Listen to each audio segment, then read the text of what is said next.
अस्सलाम वालेकुम, hello and welcome to a special transmission for Afghanistan series. और नाइटमेयर कंटिन्यूज। दूसरे T20 इंटरनेशनल ने भी अफगानिस्तान ने हमें 7 विकेटों से शिकस्त दे दी है। 131 रन का हदफ भी कम पड़ गया।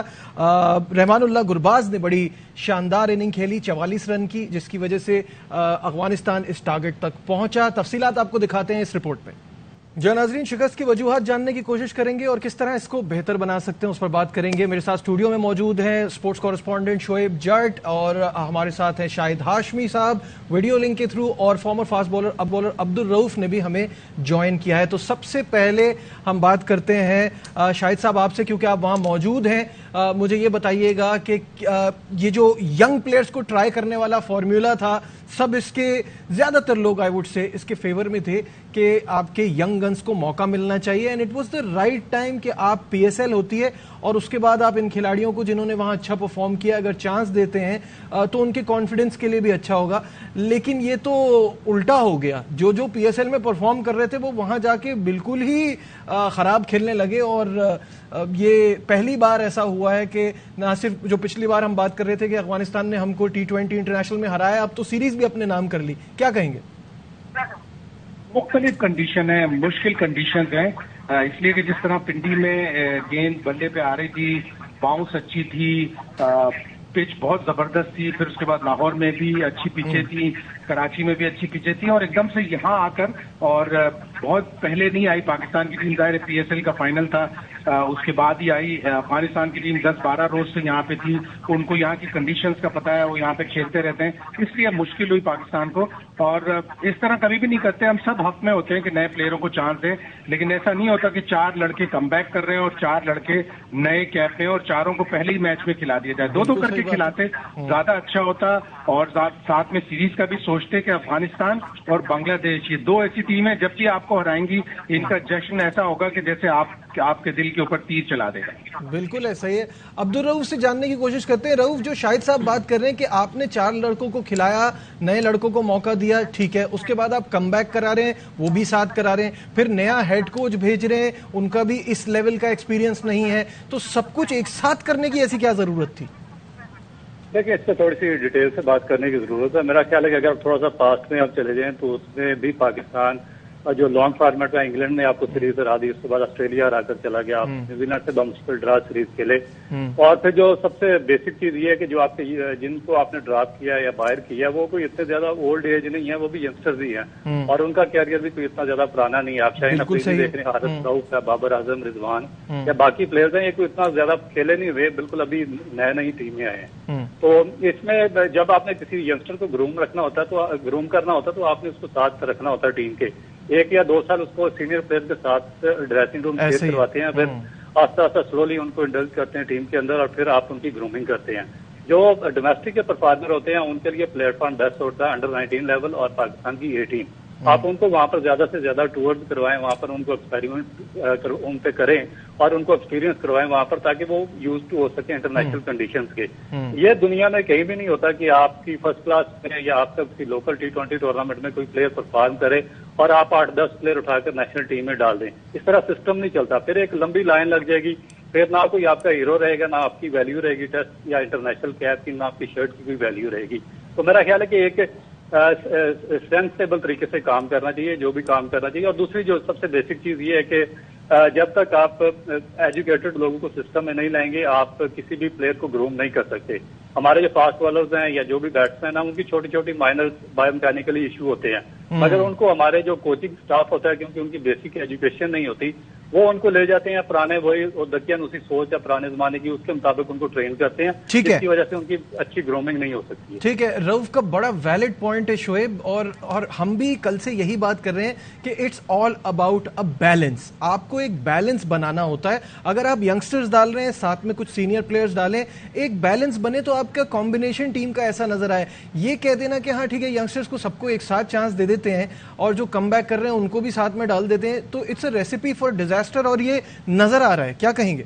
नजीब, मेरी राय इसमें थोड़ी सी मुख्तलिफ है। मुझे पता है। अगर मैं बात करूं मॉडर्न डे क्रिकेट की, तो जब इंडिया अपनी बी टीम बना के लेके जाता है तो उसमें कितने सीनियर्स होते हैं, ऑस्ट्रेलिया अपनी बी टीम बनाता है कितने सीनियर्स होते हैं, इंग्लैंड अपनी बी टीम बनाता है कितने सीनियर्स होते हैं। यहाँ मामला क्या है, हम सब एक बात कर रहे हैं कि पाकिस्तान क्रिकेट बोर्ड ने बहादुरी का फैसला किया यंगस्टर्स को भेज के। मैं समझता हूं बहादुरी का फैसला जरूर किया, लेकिन कमजोर कप्तान, ना तजुर्बेकार हेड कोच, इनके होते हुए आपकी टीम जीत ही नहीं सकती। अगर आप सिर्फ मैं शादाब की पहले बात कर लूं कि शादाब ने जो 5 में से 4 मैचेस हारे हैं, आपको पता है उन चारों में पहले बारी ली है।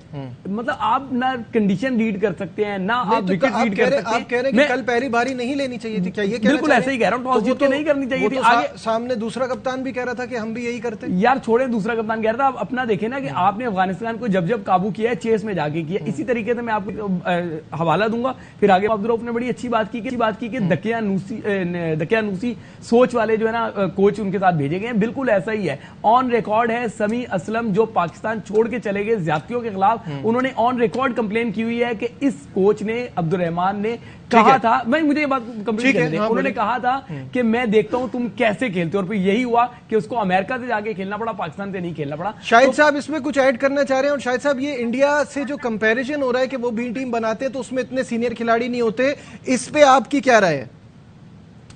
देखो, उन लोगों के सिस्टम को हमारे सिस्टम से कंपेयर मत करो। इंडिया, साउथ अफ्रीका और ऑस्ट्रेलिया ने 10 साल एक क्रिकेट ट्राई सीरीज खेली है, जिसमें 4 रोजा क्रिकेट भी थी, जिसमें वनडे भी थी, जिसमें T20 भी थी। इंडिया ऐसे ही बी टीम नहीं बना लेता उठा के कि मैं बी टीम बना लूंगा और वो जाके जिम्बाब्वे में या बांग्लादेश में जीत जाती है। उनका बहुत अच्छा है। हमारे शोएब जिस तरह ही कह रहा है, हमारे कितने ए टूर हुए, हमारे कितने डोमेस्टिक क्रिकेटर्स को परफॉर्म करने के लिए दूसरे मुल्क भेजा गया। हम कहाँ भेजते हैं? जिम्बाब्वे। हम कहाँ भेजते हैं? श्रीलंका। हम कहाँ भेजते हैं? बांग्लादेश। तो इनसे प्लेयर ग्रूम नहीं होते, इससे सिस्टम ग्रूम नहीं होता।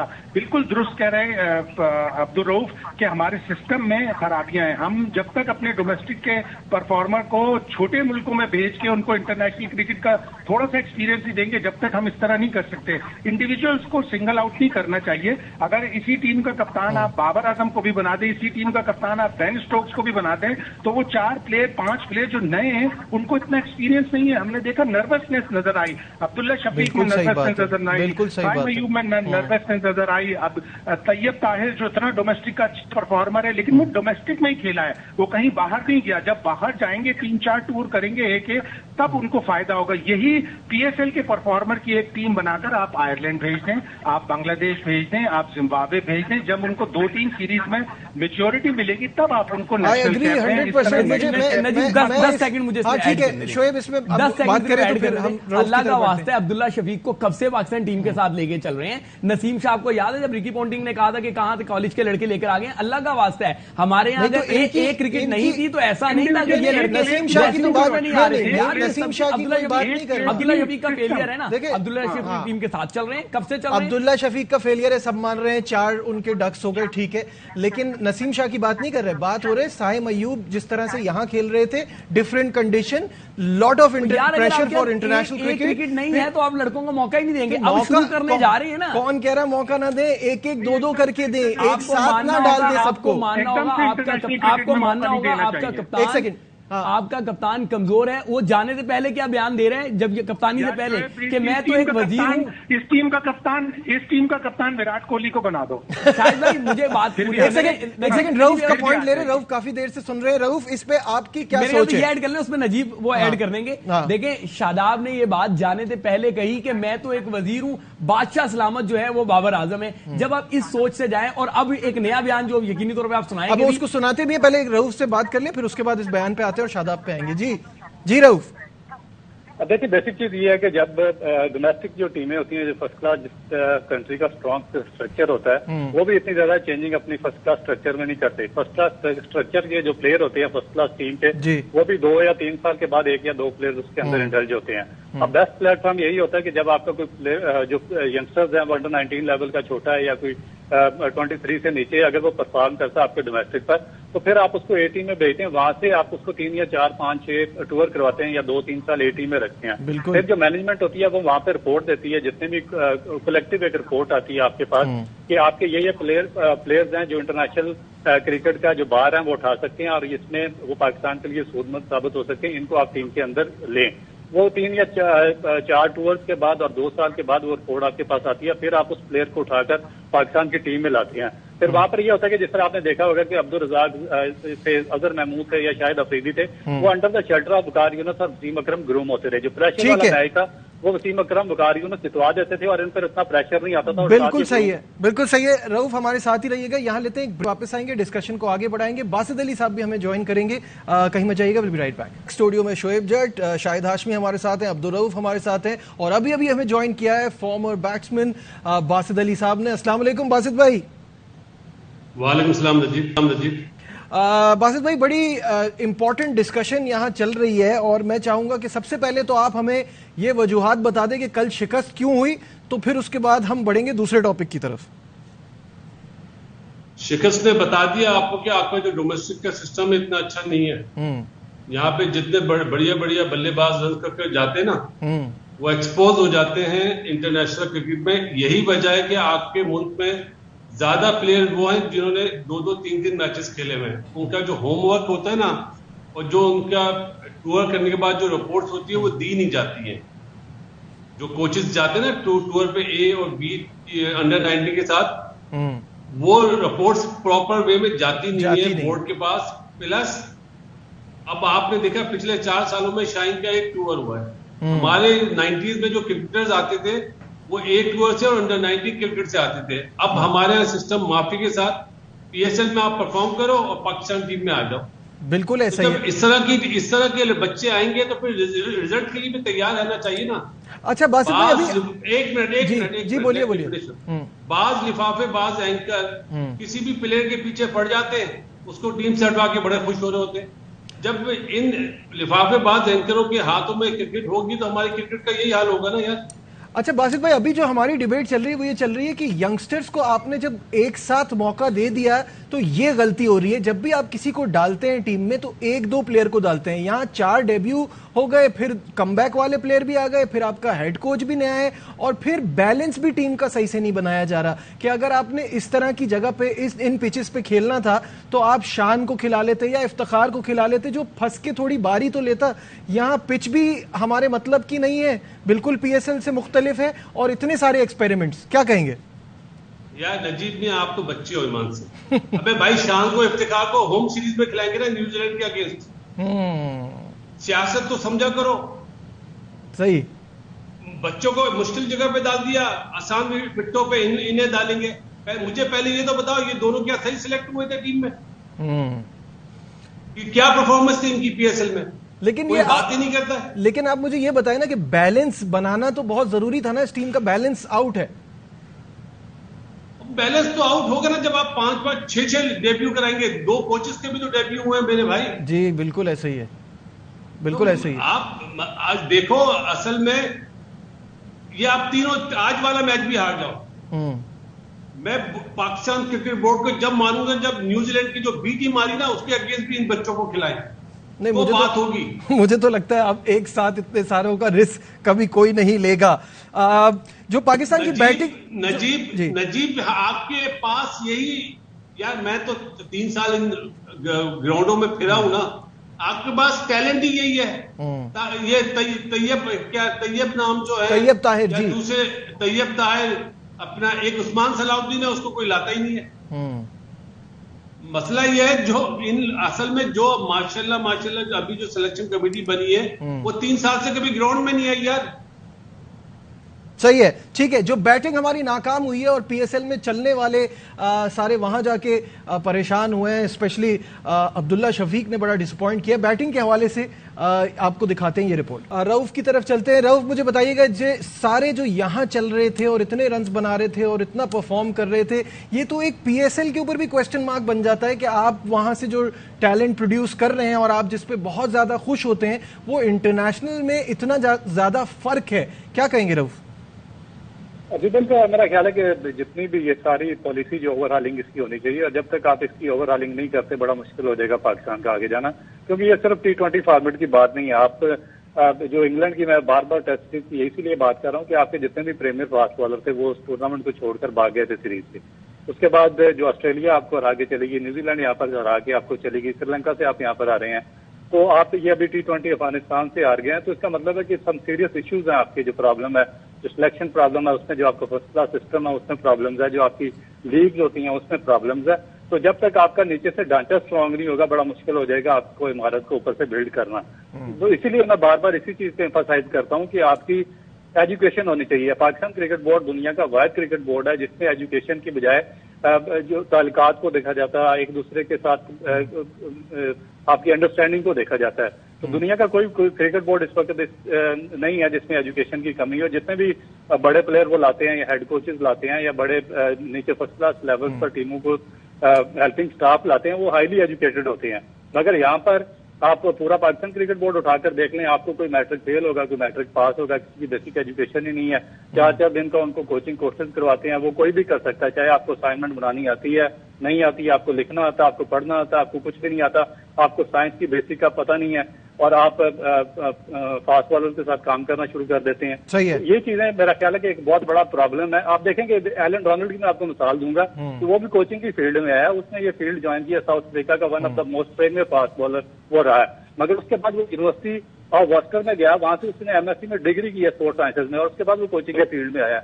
यहाँ पर आप मैट्रिक फेल उठा के लगा देते हैं नीचे बच्चों की कोचिंग के लिए। ठीक है, उनको स्वाय और बेसिक फंडामेंटल्स के कुछ पता नहीं होता कि कैसे बच्चों की ट्रेन करना। ठीक है, शोएब की तरफ आते हैं। शोएब, जो अब्दुल रऊफ का पॉइंट है वो भी साथ मिलाते हुए कि एजुकेशन भी इस फील्ड के लिए बड़ी इंपॉर्टेंट है, क्या कहेंगे? बिल्कुल, मैं 1000 टाइम इससे एग्री करूंगा। और मैं वही बात जो पहले कर रहा था कि समी असलम का ऑन रिकॉर्ड है कि उनको ये मौजूदा पाकिस्तान टीम के हेड कोच ने कहा कि मैं देखता हूं तुम कैसे खेलोगे। तो जब इस तरह के कोचेज हों, बिल्कुल सही कह रहे हैं कि तालीम नहीं होती तो फिर वो पर्सनल मैच डाल लेते हैं। साथ ही बासित अली ने जो बात की, मैं तो एक नए एंगल से सोच रहा हूं। उन्होंने कहा कि सियासत हो रही है, शान को ना खिला के इफ्तिखार, पहले तो सिलेक्ट करवाया फिर ना खिलाया। तो ये आखिर इस सियासत की डोरें जो है वो कौन खींच रहा है, कौन इनको कठपुतली बना रहा है? एक तरफ आपके मौजूदा कप्तान यानी कि शादाब जाने से पहले कह देते हैं कि मैं तो वजीर हूं, बादशाह सलामत वो करेंगे, फिर वो वहां पे मैच के बाद बयान दे देते हैं कि अब पाकिस्तान को एहसास हो रहा होगा कि बाबर और रिजवान की क्या कदर होती है। मुझे समझ नहीं आ रहा है ये बिहाइंड द सीन चल क्या रहा है।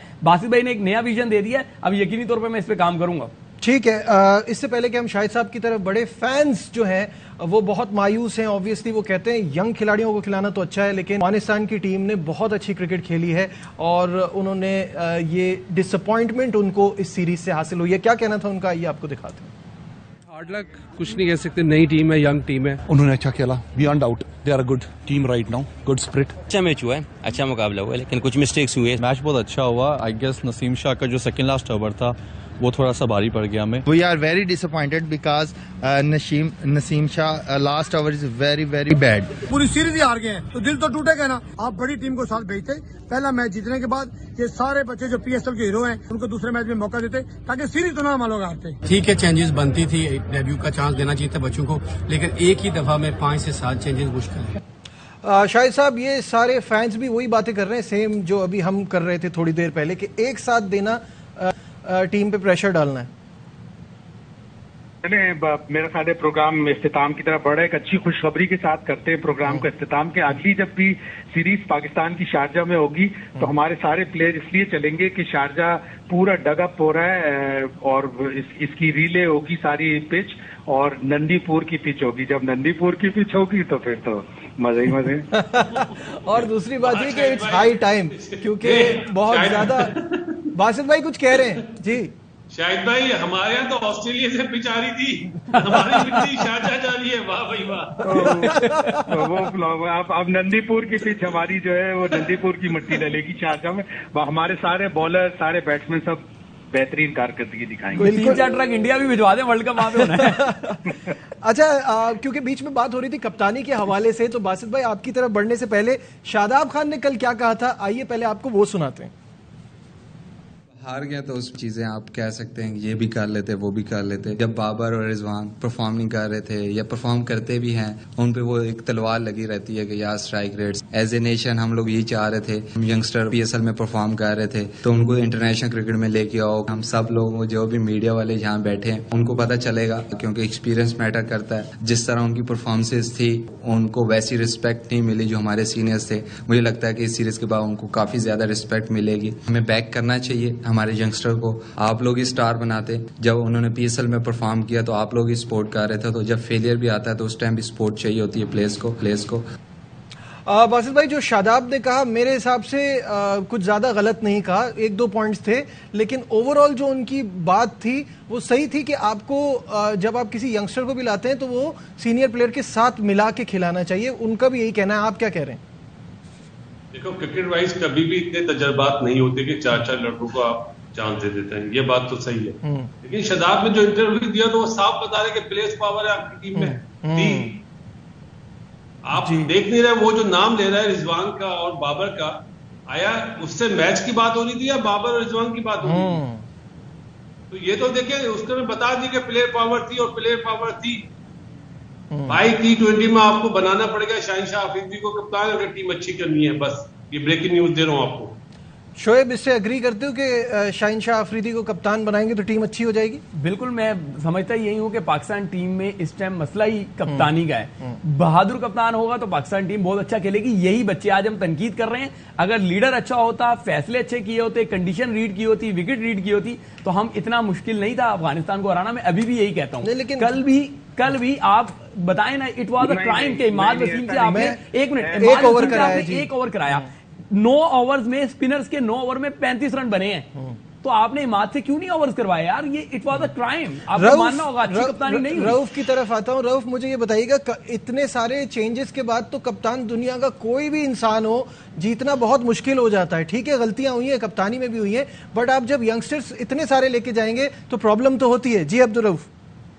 जी बिल्कुल अधिकार। मुझे सबसे जो सरप्राइजिंग चीज मेरे लिए ये है कि जिस तरह की ये बातें करते हैं हमारे जो मैनेजमेंट है, उसके बाद जो हमारे प्लेयर्स हैं, वो इनकी डोमेन ही नहीं है। पता नहीं कौन साइकोलॉजिकल ट्रीटमेंट करता है और कौन इनको बताता है, गाइडलाइन उनको कौन देता है। जो आपकी डोमेन नहीं है आप उससे बाहर आकर क्यों बात करते हैं? पाकिस्तान क्रिकेट बोर्ड को एक स्ट्रॉन्ग कोड ऑफ कंडक्ट बनाना चाहिए, जिसमें देखिए PSL में क्या होता रहा, आपस में इनके क्लैशेज होते रहे, मीडिया में चलते रहे, उसके बाद जो डिफरेंट सीरीज होती हैं उसमें जब इनके क्लैशेज इस तरह पहुंचते हैं, फिर प्लेयर पावर बनती है टीम के अंदर, फिर अपनी डोमेन से बाहर जाकर ये बातें करते हैं, तो पूरा पाकिस्तान जग हसाई का बात बनता दुनिया भर में। तो इनको प्रॉपरली गाइड करना चाहिए, इनको एजुकेट करना चाहिए, इनको चलाना चाहिए सिस्टम को। ठीक है, और फिर जाकर आपके जो स्टैंडर्ड सेट होंगे। बासित भाई 30 सेकंड्स रह गए हैं, बता दें अब क्या करना है? व्हाइट वॉश होना चाहिए, अच्छी चीज है पाकिस्तान के लिए। व्हाइट वॉश होना अच्छी चीज है, क्यों कर रहे हैं? हार से डरना नहीं चाहिए। हारेंगे तो ज्यादा वो आएगा भाई। तो यहाँ से ये डिसाइड हुआ, हारेंगे तो सीखेंगे। नहीं डिसाइड नहीं हुआ। लेकिन उम्मीद है कि आज हम बाउंस बैक करें और हमारे ये यंग लड़के भी कामयाबी हासिल करें। आज की हमारी ट्रांसमिशन में बस इतना ही। दीजिए अपने मेबुल हसनैन को इजाजत। अपना बहुत ख्याल रखिए। अल्लाह हाफिज।